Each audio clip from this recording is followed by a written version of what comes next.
Brain is the most powerful weapon in the world. Once you put away your phones and your computers and all that we have nowadays, yeah, it's great. We're up to date. But your brain is the only thing you have when you're going through depression, when you're going through hard times, when you're going through death, real life. You can't Google that, man. You're alone. You're alone. You may have a shrink you're going to, you may have a best friend you're going to, but there's 24 hours in the day where you're alone in this brain, and your brain is talking to you in all kinds of ways, and it wants to control you and pull you in these different pockets. If you can't control your own brain and your brain controls you, you got to tell your brain where you want to go and how you want to go and how you want to get there. You got to control it. If not, it's over. What existed for me was, okay, man, how am I going to make this work? And all I knew back then was hard work. The only way anything gets accomplished. That's all I heard back in those days. You gotta work hard. You gotta work hard. I'm not getting I can't get this paragraph. I can't remember what the f***'s in this paragraph to pass this test to get in the military. Read it again. Still not getting it. Read it again. But if you're not getting it, write it out. And that's how I started learning. Okay, well, I gotta write out everything I do. And then write it out again, and write it out again. And guess what happened? I got it. I can't swim. I'm negative buoyant. Go back again. I can't swim. Go back again. Go back again. Go back again. I got it. I realized if I keep going back and going back and going back until the just becomes, your mind will say, okay, we're gonna figure it out.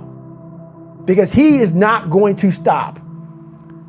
It's not like I'm gonna try one more time. No, it's just like alarm clock goes off, boop, we're going back. I can't read right, we're going back.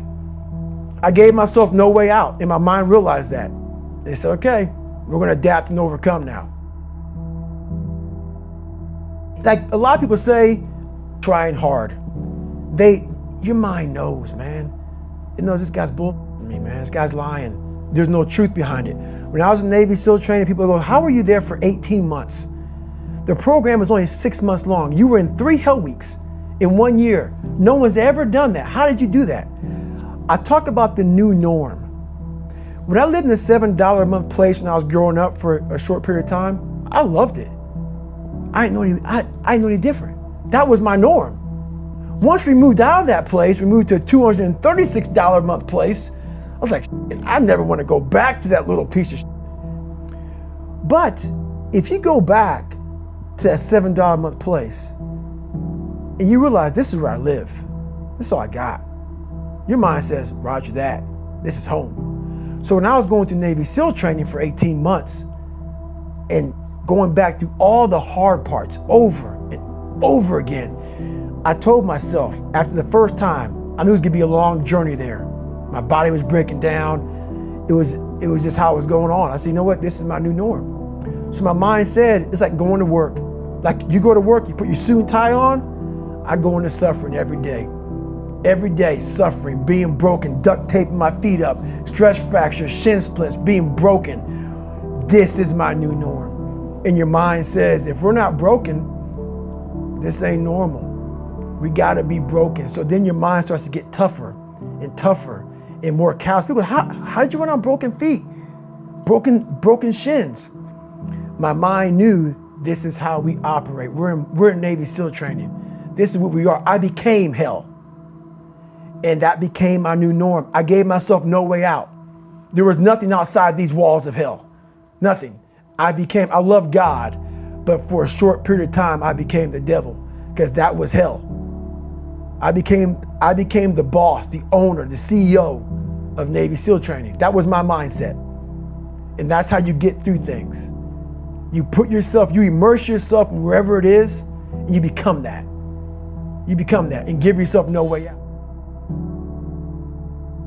When I was 297 pounds and I was fat as hell trying to be a Navy SEAL, the scariest thing in the world to me, even to this day, was that could have been the rest of my life. I thought then I was trying hard. That's the scariest thing in the world. I thought then 297 pound, working for Ecolab, spraying for cockroaches, making $1,000 a month. I thought that was me at my 100% potential.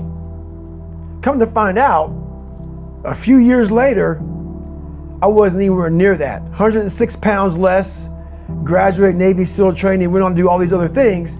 Looking back on that, that was me trying hard. That's why people gotta understand, what is in us, we have no idea until we start trying hard. And I mean really trying hard, where you're obsessed with, hey, this is my new norm. My new norm is that, wow, this isn't always fun. It's not always meant to be fun. And that's when you know you're trying hard. People hear my story and think this guy is sadistic. I realized how the brain works. I figured out how the brain works. I'm a scared kid, and that's what gives me so much power. I had no foundation, and I built this off of just researching the mind. The feeling you get is basically invincibility. You realize that you can't do it all the time.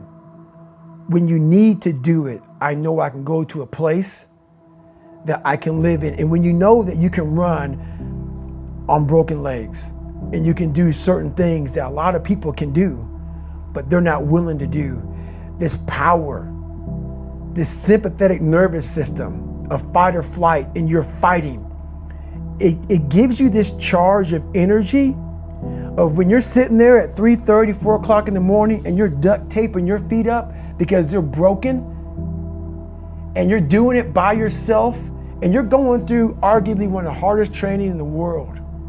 And these guys, most of them are healthy, and you're going through it broken, and you're already at a disadvantage, but you're still there. You can feed into that and tap into that for a lot of power. But if you look at it, well, I'm broken, man. I'm not gonna make it. But if you look at it as, man, I'm broken and I'm still here. And I'm fighting, and I'm gonna find a way to get through this because I have no other place to go. It gives you a lot of power. When things start to suck really, really bad, my brain and a lot of people's brain, they don't go to your dad beating you up. Your brain says, we gotta get the out of here. This is miserable. So anger goes away a lot of times when you're suffering because your brain just says, we gotta run. We gotta go. So that anger is not popping up saying, oh, I'm gonna show them. I'm gonna show those people. No, there has to be a much deeper. When I say deeper, it has to be down to mineral soil. It has to be down to that nice mineral soil where nothing can burn. You can't burn dirt. So it has to be down that low, that literally is something in you that's at the core of your soul. But you don't find it unless you spend a lot of time with what you want to be in life. I can't give that to you. Right. You can't give it to somebody. When you find your true passion in life, and my passion for me wasn't like, oh, I want to be, I don't give a Navy SEALs, Army, I don't give a shit. I want to serve my country. I want to be someone that I'm proud of. I want to look at myself in the mirror because I was so disappointed. That accountability mirror I talk about, I was so disappointed in what I saw every day. I wanted everybody to love David Goggins. And a lot of people did. I didn't love myself. But I knew a lot of us want to find peace first. So people say, man, you always talk about this suffering and pain and I'm at peace right now because I went through that. You don't find peace first. If you do, Merry Christmas. More power to you. More power to you. I found peace on the opposite end of finding myself. And no one really finds themselves without going through trials, tribulations, suffering, accountability. And accountability is suffering.